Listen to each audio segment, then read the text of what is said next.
Kocaknya JPU tanya saldo terakhir berapa.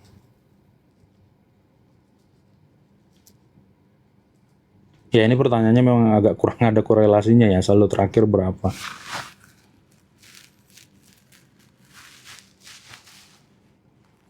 Harusnya kan ke JPU itu fokus ke dakwanya aja.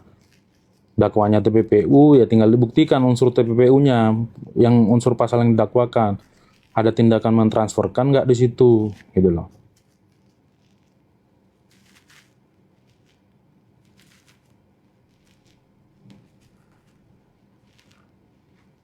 Bang, dari semua saksi yang sudah dihadirkan. Jadi gini, tahapan pemeriksaan perkara pidana itu pembuktian dari penuntut umum dulu. Pembuktian dari penuntut umum itu nanti itu ada saksi-saksinya dulu semuanya.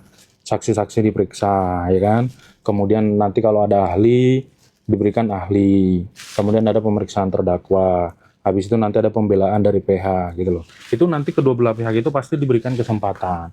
Kalau sudah selesai semua itu sampai nanti proses pemeriksaan si terdakwa itu sudah masuk ke tahapan selanjutnya itu tuntutan gitu loh. Pemeriksaan terdakwa itu biasanya dilakukan yang paling terakhir.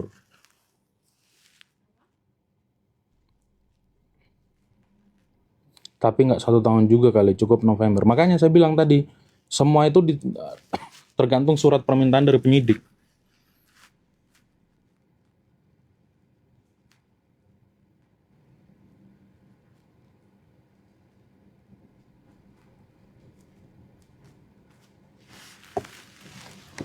Kesepakatan dalam rangka apa? Ya itu yang mesti dibuktikan. Terima kasih topinya. Teman-teman yang sudah memberikan gift, terima kasih. Mom sukses selalu bang, amin, terima kasih. Mobil orang disita, kasihan gara-gara antar mail.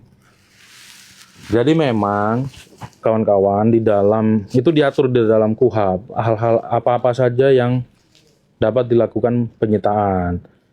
Nah itu barang-barang, benda-benda atau barang-barang yang dilakukan sebagai untuk melakukan tindak pidana, hasil tindak pidana berkaitan dengan tindak pidana itu dapat dilakukan penyitaan.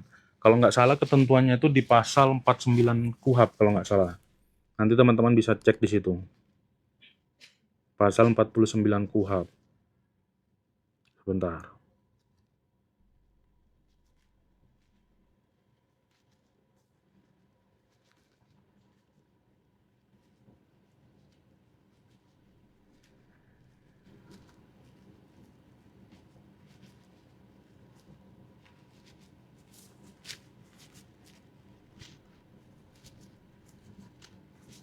Jadi soal apa saja yang boleh disita itu sudah diatur di dalam KUHP ya. Bukan pasal 49, pasal 39. Nih, pasal 39 yang dapat dilakukan penyitaan adalah benda atau tagihan tersangka atau terdakwa yang seluruh atau sebagian diduga diperoleh dari tindak pidana atau sebagai hasil tindak pidana. B. Benda yang telah dipergunakan secara langsung untuk melakukan tindak pidana atau untuk mempersiapkannya. C. Benda yang dipergunakan untuk menghalang-halangi penyidikan tindak pidana. D. Benda yang khusus dibuat atau diperuntukkan melakukan tindak pidana. E. Benda lain yang mempunyai hubungan langsung dengan tindak pidana yang dilakukan. Nah, karena mobil itu dipergunakan pada saat menerima uang 2 miliar itu, bisa dianggap itu berkaitan dengan tindak pidana. Dipergunakan untuk melakukan tindak pidana. Maka sesuai dengan ketentuan pasal 39 tadi, itu bisa disita. Memang kesepakatan, rekaman abu-abu ada dan di sidang abu-abu sendiri bilang kesepakatan. Nah itu makanya saya bilang, kesepakatannya itu yang harus dibuktikan itu sah atau enggak. Kemudian soal rekaman ya, kalau alat bukti elektronik itu enggak sesederhana itu dapat digunakan sebagai alat bukti. Ada syarat-syaratnya. Kalau alat bukti elektronik itu sudah tidak utuh atau sudah dimodifikasi, ya kan, sudah tidak dapat dipastikan keasliannya, maka itu nggak bisa jadi alat bukti elektronik. Dia harus jadi satu kesatuan. Itu ada ketentuannya di Undang-Undang ITE itu, syarat suatu alat bukti elektronik itu dapat digunakan sebagai alat bukti.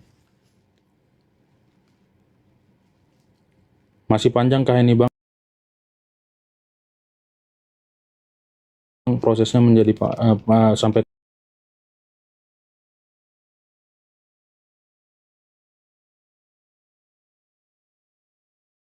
Itu haknya dia.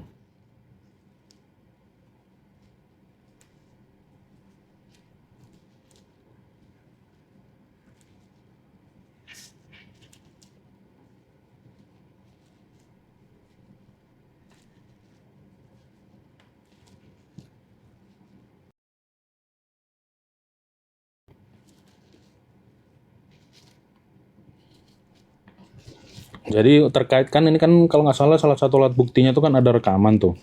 Nanti tuh bisa bisa diuji kok itu. Itu memenuhi syarat untuk menjadi alat bukti elektronik nggak? Karena suatu alat bukti elektronik itu ada syaratnya dia. Jadi nanti lawyernya apa penasihat hukumnya Nikita Mirzani lihat apa pakai tuh undang-undang ITE itu soal alat bukti elektronik.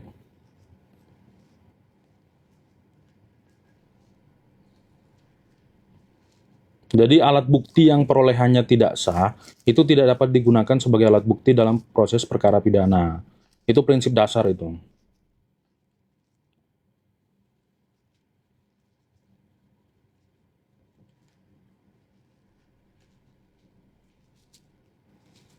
Ini Bang Jai, Lai Sagala.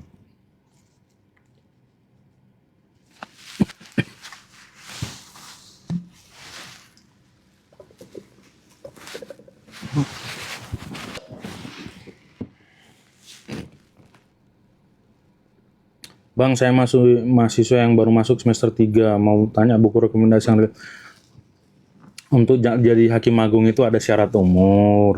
Kalau bukan dari hakim karir, itu harus doktor. Panjang prosesnya, masih jauh lah. Kalau masih semester 5, belum waktunya kamu bahas soal hakim agung. Hakim karir kali maksudnya.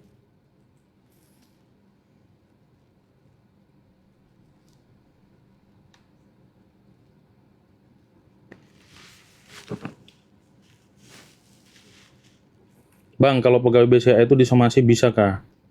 Kalau somasi itu hak, tapi apakah bisa dia dituntut secara pidana? Dia kan bekerja karena ditunjuk perusahaan pasti. Pegawai BCA itu pasti ada surat tugasnya itu.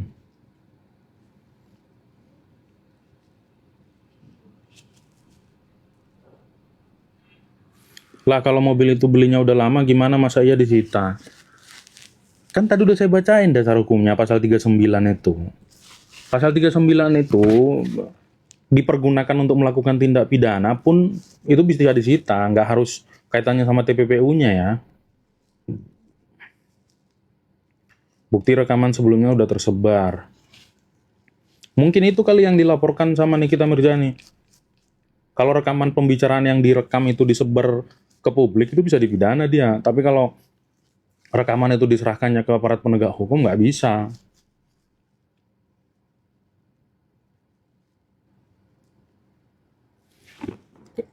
Berarti habis saksi nanti JPU bakal hadirin ahli ya Bang? Tergantung, berkas penyidikan ada ahlinya apa enggak.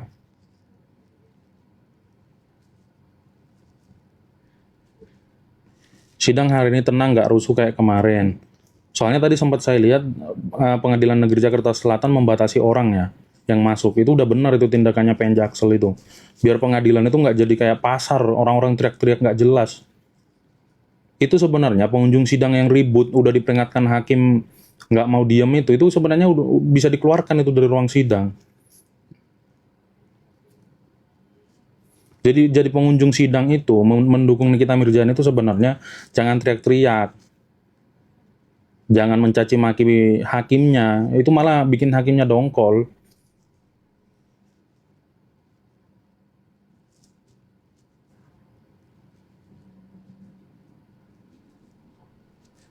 Rekaman sudah dilaporkan, sudah naik sidik. Iya, ini pasti karena yang disebarkan ke publik itu nggak boleh itu. Apakah kalau episode pembuktian video NM yang bully pencemaran nama baik bisa dipakai? Bisa-bisa aja kalau udah disita sama penyidik ya.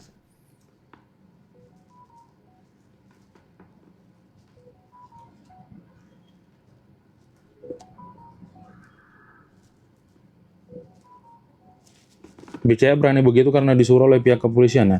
Ya nggak cuma itu juga, karena ada dasar hukumnya memang. Undang-undang TPPU mengatur itu. Pasal 72 itu. Jadi tindakannya mereka itu ya sesuai dengan ketentuan peraturan perundang-undangan. Jadi BCA-nya juga nggak bisa disalahkan. Kak, sidang hari ini meringankan atau sebaliknya? Ya tergantung perspektifnya dari mana ya dilihatnya. Kalau sisi dari saksi Bank BCA tadi ya bisa jadi nggak menguntungkan juga.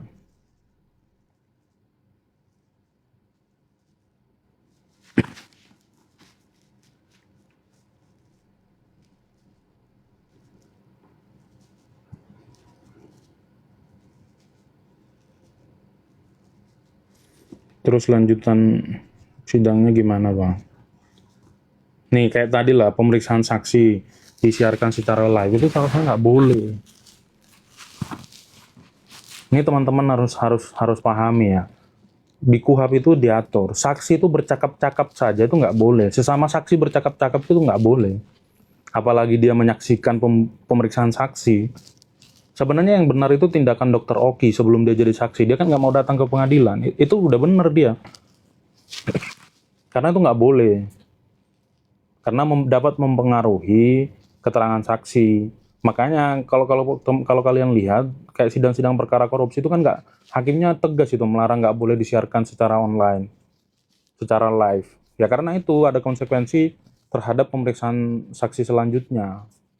Keterangannya jadinya nggak pure atas yang saksi dengar, alami dan lihat sendiri.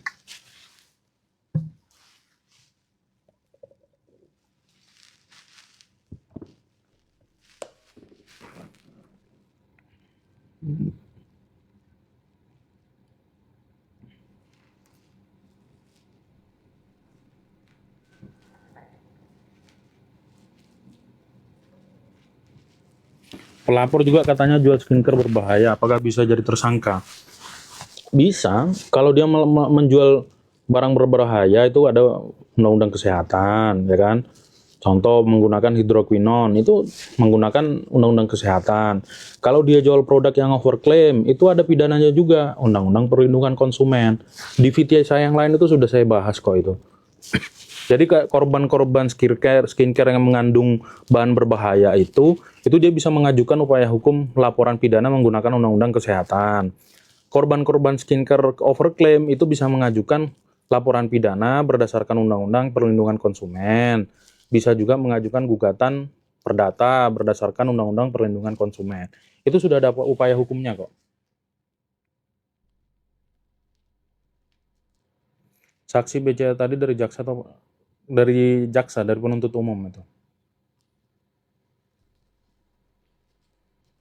Terus video percakapan Mail sama RG yang sudah disebar sama RG itu gimana, Bang? Itu kan udah dilaporin kan kalau nggak salah, udah naik sidik juga berdasarkan informasi yang saya lihat. Itu nggak boleh. Kalau disebarkan ke publik itu nggak boleh.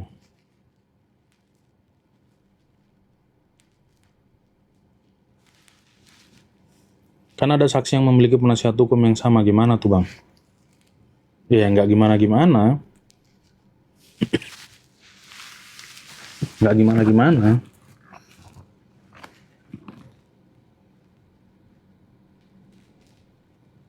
Kenapa Nick Mir marah-marah sama BCA? Mungkin dia belum baca undang-undang pencegahan dan pemberantasan tindak pidana pencucian uang. Kalau dia udah baca itu pasti dia nggak marah-marah.